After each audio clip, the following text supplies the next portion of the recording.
Jezus pa je krenil proti Oljski gori.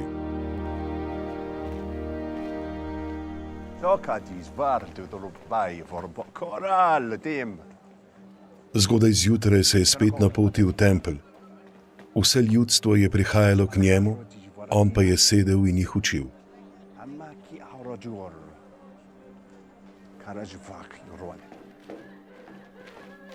Pismouki in farizeji so tedaj pripeljali ženo, ki so jo zalotili pri prešuštvovanju.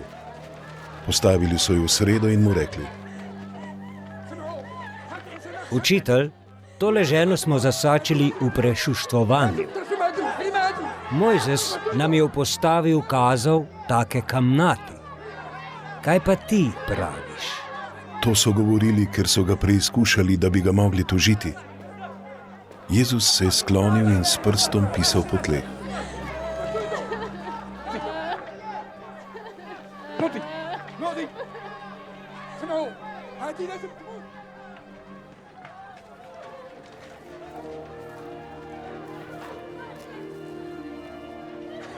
Ko pa so ga kar naprej spraševali, se je vzravnal in jim rekel: Kdor izmed vas je brez greha, naj prvi vrže kamen vanjo.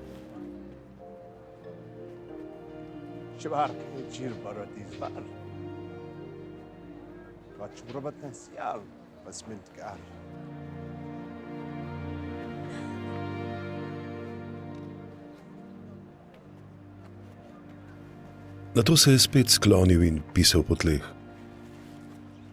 Ko so to slišali, so drug za drugim odhajali, od najstarejših dalje. In ostal je sam in žena v sredi.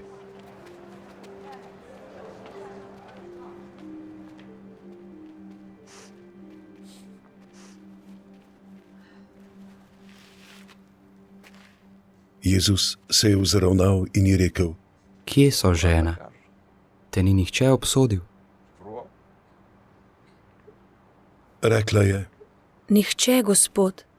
In Jezus ji je dejal: Tudi jaz te ne obsojam. Pojdi in odslej ne greši več.